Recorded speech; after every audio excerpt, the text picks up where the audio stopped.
بسم اللہ الرحمن الرحیم۔ السلام علیکم ورحمۃ اللہ تعالیٰ وبرکاتہ۔ میں ہوں مشتاق علی انصاری اور آپ حضرات دیکھ رہے ہیں جا الحق یوٹیوب چینل۔ یا الہی کل کے آصف کو بنا کل کے رضا، دشمنانے دیں یہ نہ سمجھیں رضا جاتا رہا۔ حضرات محترم، یہ جو ویڈیو ہے اس میں ہم انشاءاللہ عز و جل آج کے وہابی مولوی اور ان کے جو اکابرین گزرے ہیں، یعنی کہ جو پرانے دیوبندی علماء ہیں، ان کے کچھ قصے، کچھ واقعے، کچھ کارنامے بیان کرنے والے ہیں۔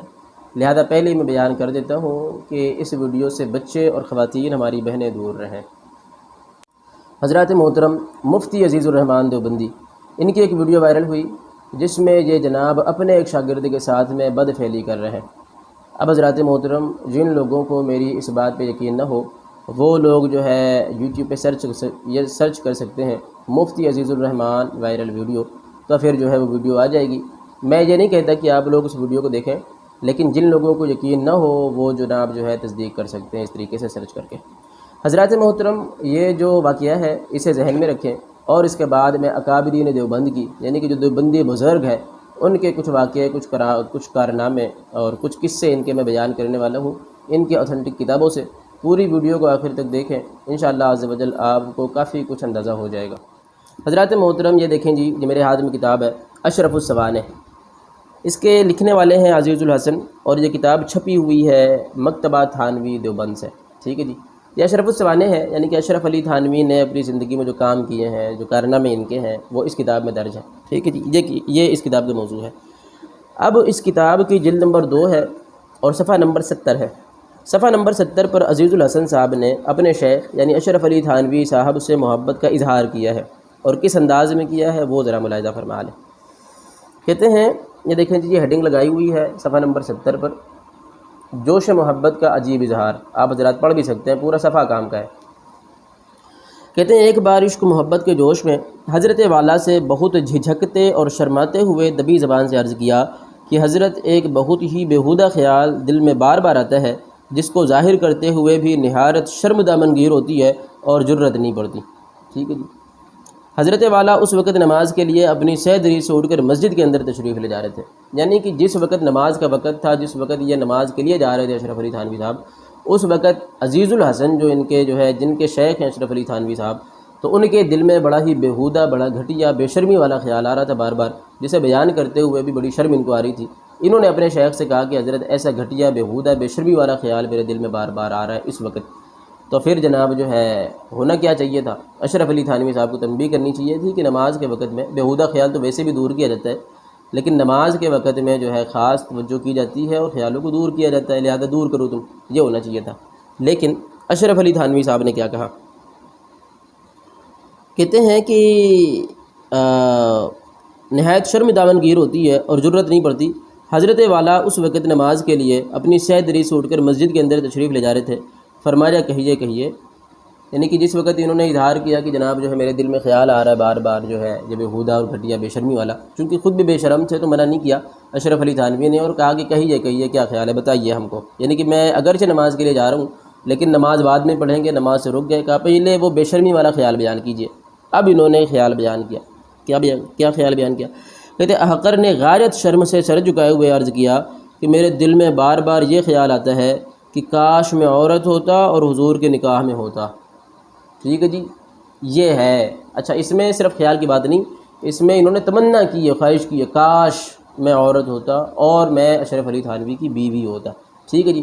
تو آج کے جو عزیز الرحمان صاحب ہیں، یہ کل کے جو عزیز الحسن صاحب تھے، یہ اپنے شیخ کی بیوی بننا چاہ رہے تھے، اور آج کے جو عزیز الرحمان ہیں، یہ جو ہے جن کے یہ شیخ ہیں اس کے ساتھ بیوی والا کام کر لیا، یعنی جو بیوی کے ساتھ کیا جاتا ہے وہ جو ہے اس کے ساتھ اپنے شاگرد کے ساتھ میں کیا، اور کل کے جو عزیز الحسن صاحب تھے وہ اپنے شیخ یعنی اشرف علی تھانوی کی بیوی بننا چاہ رہے تھے۔ اب جس وقت انہوں نے یہ اتنا گھٹیا اور بیہودہ خیال بیان کیا اور خواہش ظاہر کی اتنی گھٹیا اور بیہودہ، تو اس پر پھر اشرف علی تھانوی صاحب نے کیا کہا، کہتے ہیں اس اظہار محبت پر حضرت والا غایت درجہ مسرور ہو گئے، بہت زیادہ خوش ہو گئے، بڑے کھلکھلا اٹھے، بہت زیادہ خوش ہو گئے، اور بے اختیار ہنسنے لگے، خوش ہو کر بے اختیار ہنسنے لگے، اور یہ فرماتے ہوئے مسجد کے اندر تشریف لے گئے، یہ آپ کی محبت ہے، ثواب ملے گا ثواب، ٹھیک ہے جی۔ یہ ہے جناب عزیز الحسن صاحب بیوی بننا چاہ رہے تھے، اشرف علی تھانوی کہتے ہیں اس پر ثواب ملے گا جو تم میری بیوی بننے کے خواہش مند ہو۔ اچھا جی، اب اس کے بعد کیا ہوا؟ کہتے ہیں حضرت والا اب تک اس واقعہ محبت کو بھولے نہیں، اپنی مجلس شریف میں کر کے اس محبت آمیز قول کو بلطف نقل فرما کر مزاحن فرمایا کرتے تھے کہ غنیمت ہے، اس کے عکس کی کوئی خواہش نہیں کی۔ یعنی ایسا نہیں یہ بے شرمی بے حیائی والا واقعہ گزر گیا تو گزر گیا، بات یہ ہے کہ یہ بے شرمی بے حیائی والا واقعہ گزرنے کے بعد بھی اشرف علی تھانوی مجلس میں یعنی لوگوں کے سامنے بلطف خوش ہو کر جو ہے اس واقعے کو بیان کیا کرتے تھے کہ جناب یہ جو عزیز الحسن ہے جس کا میں شیخ ہوں، یہ میرے ساتھ میری بیوی بننا چاہتا ہے۔ ٹھیک ہے جی، تو پھر اندازہ لگائیں کل کے عزیز الحسن صاحب کی تمنا کیا تھی اور آج کے عزیز الرحمان کا کام کیا ہے۔ اچھا جی، اب آگے بڑھیں۔ اس کے بعد یہی کتاب ہے، اس کا صفحہ نمبر 72 ہے اور یہ آپ دیکھ لیں، ہیڈنگ لگائی انہوں نے عزیز الحسن صاحب نے، کہتے ہیں حضرت کی خدمت میں عریض ہے۔ کہتے چونکہ اب جو ہے بات یہ تھی کہ اشرف علی تھانوی کی بیوی بننا ہی چاہ رہے تھے تو ان کو خط بھی لکھتے تھے۔ خط کس طرح کے تھے وہ خود بیان کرتے۔ کہتے اس زمانے میں آقر حضرت والا کی خدمت میں جو عریضہ لکھتا تھا وہ بھی عجیب عاشقانہ اور والہانہ شان کے ہوتے تھے، اور حضرت والا کے جوابات بھی بڑے رنگین اور محبوبانہ انداز کے ہوتے تھے۔ کہتے جو میں خط لکھتا تھا حضرت کو وہ عاشقانہ خطوط ہوا کرتے تھے، اور اس پر حضرت کیا کرتے تھے، ہمارے شیخ صاحب یعنی کہ اشرف علی تھانوی صاحب کیا کرتے تھے، کہتے ان کے جوابات بھی بڑے رنگین اور محبوبانہ ہوا کرتے تھے جناب۔ اچھا، کہتے ایک عریضے کے اندر بجائے القاب و آداب کے یعنی حضرت، حضور، یہ وہ القاب و آداب کے بجائے کہتے فرد محبت میں حضرت والا کو صرف اس شعر سے خطاب کیا تھا۔ یعنی میں نے ان کو حضرت نہیں کہا، میں نے حضور نہیں کہا، میں نے کوئی لقب نہیں لگایا، القاب نہیں لگایا ان کے نام کے ساتھ۔ کہتے میں نے کیا کہا حضرت کو؟ کہتے جان من، جانان من، سلطان من، اے توئی اسلام من، ایمان من۔ کہا اشرف علی تھانوی کو میں نے کہا جان من، او جانان من، یعنی اے میری جان، اے میرے محبوب، اے میرے بادشاہ، کہتے ہیں تو ہی میرا اسلام ہے، تو ہی میرا ایمان ہے۔ یعنی عزیز الحسن کے اسلام بھی اشرف علی تھانوی ہیں، عزیز الحسن کے ایمان بھی اشرف علی تھانوی ہے، یہ الگ موضوع ہے۔ لیکن پھر اس کے بعد کیا کہتے ہیں؟ کہتے ہیں اس زمانے میں حقر کے عریضے بہت ہی طویل ہوتے تھے، جس کی میں نے حضرت والا سے ایک عریضے میں معذرت طلب کی۔ کہتے ہیں وہ چونکہ بیوی بننے کی خواہش ہی تھی پہلے، اور پھر میں جو خطوط لکھتا تھا وہ اشرف علی تھانوی کو بڑے عاشقانہ ہوتے تھے، تو پھر میں نے ایک مرتبہ معذرت طلب کی کہ حضور میں آپ کو بڑے لمبے لمبے خطوط لکھتا ہوں، آپ کو تکلیف ہوتی ہوگی، مجھے معاف کر دیں۔ تو اس پر اشرف علی تھانوی کیا کہتے ہیں؟ کہتے ہیں کہ سبحان اللہ، کہتے ہیں اس کے جواب میں سبحان اللہ، کس درجے شفقت اور کیسے پیارے اور رنگین عنوان سے تحریر فرمایا۔ کہتے ہیں کہیں طول زلف محبوب بھی کسی کو ناگوار ہوتے دیکھا گیا ہے۔ انہوں نے کہا کہ حضور میں بڑے خط لمبے لکھتا ہوں، مجھے معاف کر دیں۔ کہا کہیں طول زلف محبوب بھی کسی کو ناگوار ہوتے دیکھا گیا ہے، یعنی کہ طول کہتے ہیں لمبے کو، زلف بالوں کو، اور محبوب جس سے محبت کی جائے۔ کہتے ہیں اب میں سمجھاؤں آپ لوگوں کو کہ جناب اگر آپ کی بیوی ہے جس سے آپ محبت کرتے ہیں تو اس کے اگر لمبے بال ہوں تو اس کے بالوں کا لمبا ہونا آپ کے لیے کوئی تکلیف کی بات ہوگی، بلکہ اچھی بات ہوگی۔ کہا جس طریقے سے کسی یعنی کہ اگر آپ کو اپنی بیوی کے بال لمبے ہیں تو اس سے تکلیف نہیں ہوتی، اسی طریقے سے عزیز الحسن تمہارے خطوط لمبے ہوتے ہیں تو اس سے مجھے تکلیف نہیں ہوتی، بلکہ اچھی بات ہے، خوشی کی بات ہے۔ ٹھیک ہے جی، تو یہ ہے جناب، یہ کل کے عزیز الحسن کو دیکھیں اور آج کے عزیز الرحمان کو دیکھیں، آپ کو اندازہ جو ہے وہ ہو جانا چاہیے۔ حضرات محترم، یہ دیکھیں جی میرے ہاتھ میں کتاب ہے حکایات اولیاء، اس کے مصنف خود اشرف علی تھانوی صاحب ہیں، اور یہ کتاب چھپی ہوئی ہے کتب خانہ نعیمیہ دیوبند سے۔ اس سے پہلے بھی ویڈیوز میں دکھا چکا ہوں کئی بار اس کتاب جو ہے آپ لوگوں کو۔ بہرحال حضرات محترم، یہ حکایات اولیاء یعنی ارواح ثلاثہ کا صفحہ نمبر 196 ہے اور حکایت نمبر 198 ہے، یہ آپ حضرات دیکھ سکتے ہیں، صفحہ 196 اور حکایت 198۔ کہتے ہیں حضرت والد صاحب مرحوم نے فرمایا کہ مولانا منصور علی خان صاحب مراد آبادی، یعنی مولانا ہیں جو واقعہ بیان کیا، جن کا واقعہ بیان کیا جا رہا ہے، وہ کوئی عام بندہ نہیں بلکہ مولوی کا جو ہے واقعہ بیان کیا جا رہا ہے۔ مولانا منصور علی خان صاحب مراد آبادی حضرت مولانا قاسم صاحب نانوتوی کے تلامذہ میں سے تھے، طبیعت کے ساتھ ادھر جھکتے تھے۔ انہوں نے اپنا واقعہ خود مجھ سے بھی نقل فرمایا۔ ٹھیک ہے جی، مولانا منصور علی خان صاحب جو دیوبند کے ہیں، انہوں نے جناب جو ہے اشرف علی تھانوی صاحب، یہ قاسم نانوتوی صاحب کے تلامذہ میں سے ہیں، تو پھر جو ہے یہ اپنا واقعہ بیان فرما رہے ہیں۔ ان کا واقعہ سنیں جناب، وہ عزیز الرحمان والا جو کانڈ ہے نا وہ اپنے ذہنوں میں رکھیں۔ اب اس کے بعد جو ہے یہ واقعہ سنیں، کیا کہتے ہیں؟ کہتے ہیں انہوں نے اپنا واقعہ خود مجھ سے نقل فرمایا۔ کہتے ہیں کہ مجھے ایک لڑکے سے عشق ہو گیا، منصور علی خان صاحب کو ایک لڑکے سے عشق ہو گیا، اور اس قدر اس کی محبت نے طبیعت پر غلبہ پایا کہ رات دن اسی کے تصور میں گزرنے لگے۔ میری عجیب حالت ہو گئی، کہ تمام کاموں میں اختلال پڑ گیا. اختلال یعنی خلل پڑ گیا. میں کوئی بھی کام کرنے جاتا تو میرا دل اس کام میں نہیں لگتا، اس لڑکے کا تصور آ جاتا اور اس کی یاد آنے لگتی تو پھر جو ہے میرا کام بند ہو جاتا. کہنے لگے کہ تمام کاموں میں اختلال ہو گیا. حضرت کی فراست نے بھانپ لیا، لیکن سبحان اللہ، تربیت و نگرانی اسے کہتے ہیں کہ نہایت بے تکلفی کے ساتھ حضرت نے میرے ساتھ دوستانہ برتاؤ شروع کیا اور اسے اس قدر بڑھایا کہ جیسے دو یار آپس میں بے تکلفی دل لگی کیا کرتے ہیں. یہاں تک کہ خود ہی اس محبت کا ذکر چھیڑا. فرمایا کہ ہاں بھائی، وہ لڑکا تمہارے پاس کبھی آیا یا نہیں؟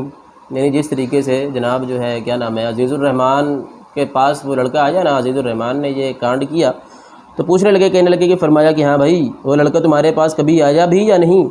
میں شرم و حجاب سے چپ رہا تو فرمایا نہیں بھائی، یہ حالات تو انسان ہی پر طاری ہوتے ہیں، یہ حالات تو انسان ہی پر آتے ہیں، اس میں چھپانے کی کیا بات ہے؟ غرض اس طریقے سے مجھ سے گفتگو فرمائی کہ میری ہی زبان سے اس کی محبت، یعنی وہ لڑکے کی جو محبت میرے دل میں تھی، عشق والی جو محبت تھی، وہ مجھ پر جو ہے وہ جو محبت تھی اس کا اقرار کرا لیا اور کوئی خفگی اور ناراضگی نہیں ظاہر کی، بلکہ دل جوئی فرمائی. یعنی یہ نہیں کہا کہ یہ بہت بری چیز ہے اور ڈانٹا نہیں، پھٹکارا نہیں اور جو ہے رد نہیں کیا اس چیز کا، بلکہ دل جوئی فرمائی ان کی کہ جناب یہ کوئی بری چیز نہیں ہے، اسے ناراض چھپانے کی چیز نہیں ہے، یہ تو انسانوں کے ساتھ ہوتا ہے، تمہیں بھی اگر کسی لڑکے سے عشق ہو گیا تو اس میں کیا بات ہے. اس طریقے سے اس کی دل جوئی فرمائی. اب حضرات محترم، یہ واقعہ جو میں بیان کر رہا ہوں اس میں آخر میں یہی ہے کہ جناب جو ہے وہ پھر اپنی تربیت کی اس طریقے سے کہ اس لڑکے کی محبت جو ہے ان کے دل سے نکال دی کسی انداز سے. حضرات محترم، یہ واقعہ جو میں نے بیان کیا ہے اس کا مقصد صرف اتنا ہے کہ ان کے جو مولوی ہیں ان کو بھی لڑکوں سے محبت ہو جاتی ہے، لڑکوں سے عشق ہو جاتا ہے اور لڑکوں کے عشق میں یہ گرفتار ہو جاتے ہیں اور لونڈے بازی کرنے لگتے ہیں، جیسا کہ عزیز الرحمن نے کیا ہے. عزیز الرحمن کا معاملہ جو ہے وہ ویڈیو میں آ گیا، سامنے آ گیا. بہت سارے ان کے مولوی ہیں جن کے واقعات جو ہے وہ پوشیدہ رہ جاتے ہیں. ٹھیک ہے جی. جیسے کہ مولوی منصور صاحب جو ہے خود بیان کرتے ہیں مجھے عشق ہو گیا اور انہوں نے مجھ سے پوچھا کہ وہ آ جا بھی یا نہیں. بہرحال یہ ایک واقعہ میں نے بیان کیا. اب اس کے بعد دوسرا واقعہ، آخری واقعہ میں بیان کرتا ہوں جو آپ حضرات نے سنا ہوا ہے کئی مرتبہ. اور دیکھیے جی، اسی کتاب حکایات اولیاء کا صفحہ نمبر 230 ہے. ٹھیک ہے جی، صفحہ نمبر 230 اور حکایت نمبر 251 ہے. کہتے ہیں حضرت والد ماجد مولانا حافظ محمد احمد صاحب ام محترم مولانا حبیب الرحمن صاحب نے بیان فرمایا کہ ایک دفعہ گنگو کی خانقاہ میں مجمع تھا. حضرت گنگوہی اور حضرت نانوتوی کے مرید و شاگرد سب جمع تھے اور یہ دونوں حضرات بھی وہیں تھے، یعنی گنگوہی صاحب رشید احمد گنگوہی اور قاسم نانوتوی، یہ دونوں بھی وہاں موجود تھے. ان کے شاگرد بھی تھے، ان کے مریدین بھی تھے. وہاں پر یہ کیا کانڈ ہوا دیکھیں ذرا. کہتے جمع تھے تو یہ دونوں حضرات بھی وہیں مجمع میں تشریف فرما تھے کہ حضرت گنگوہی نے حضرت نانوتوی سے محبت آمیز لہجے میں فرمایا کہ یہاں ذرا لیٹ جاؤ. یعنی دونوں موجود تھے، چارپائی کھٹیا بچھی ہوئی تھی. رشید احمد گنگوہی نے قاسم نانوتوی سے کہا کہ جو ہے یہاں لیٹ جاؤ اس کھٹیا پر. تو حضرت مولانا قاسم صاحب نانوتوی کچھ شرما سے گئے، شرم آ گئی، ان کو یہاں لٹا رہے ہو سب کے سامنے، شرما گئے. اچھا جی، جب شرما گئے تو حضرت نے پھر فرمایا تو بہت ادب کے ساتھ چت لیٹ گئے، بالکل سیدھا لیٹ گئے. حضرت بھی اسی چارپائی پر لیٹ گئے اور مولانا کی طرف کروٹ لے کر اپنا ہاتھ ان کے سینے پر رکھ دیا، جیسے کوئی عاشق صادق اپنے قلب کو تسکین دیا کرتے ہیں. مولانا ہر چند فرماتے، یعنی قاسم نانوتوی کہتے ہیں کہ ہر چند فرماتے، کہتے یہاں کیا کر رہے ہو، یعنی کہ یہاں کیا کر رہے ہو. بتا رہا ہے کہ یہ کام جو ہے یہ یہاں کرنے والا نہیں، کہیں اور ہم لوگ کیا کرتے ہیں، لیکن یہاں کیوں کر رہے ہو. کہتے یہاں کیا کر رہے ہو، یہ لوگ کیا کہیں گے. حضرت نے فرمایا یعنی کہ تم جو کر رہے ہو یہ حرکت جو ہے سب کے سامنے، تو یہاں پہلی بات تو یہ کرنا نہیں چاہیے، یہ تو ہم لوگ الگ کہیں کرتے ہیں، تو یہاں کیا کر رہے ہو. پھر اس کے بعد لوگ کیا کہیں گے. خطرہ تھا، خدشہ تھا. اگر بھائی کوئی بری چیز نہیں تھی تو لوگوں کے سامنے ہونے کا تمہیں خوف کیا تھا. کہنے لگے لوگ کیا کہیں گے. تو پھر رشید احمد گنگوہی نے فرمایا کہ لوگ کہیں گے، کہنے دو. ٹھیک ہے جی. تو یہ سارے واقعات میں نے بیان کیے جو ان کی کتابوں میں بطور تعلیم موجود ہیں. حکایات اولیاء، اشرف السوانح اور اس طرح کی کئی کتابیں ان کی ہیں جن میں اس طرح کی چیزیں بھری پڑی ہیں. میں ساری بیان نہیں کرنا چاہتا. تو بہرحال میں یہ میسج دینا چاہتا ہوں کہ حضرات محترم، دیوبندیت جو ہے نا یہ ایک بڑا گندا فرقہ ہے اور بڑی گھٹیا ان کی تعلیمات ہیں. ان سے دور رہیں، اپنی ایمان و عقیدے کی حفاظت کریں اور اہل سنت و جماعت مسلک اعلیٰ حضرت پر پابند رہیں. حضرات محترم، یہ والی جو ویڈیو ہے یہ اس کا یہیں پر اختتام ہوتا ہے. اب آگے میں اپنی کچھ بات کرنے والا ہوں. آپ حضرات اگر جانا چاہیں تو تشریف لے جا سکتے ہیں.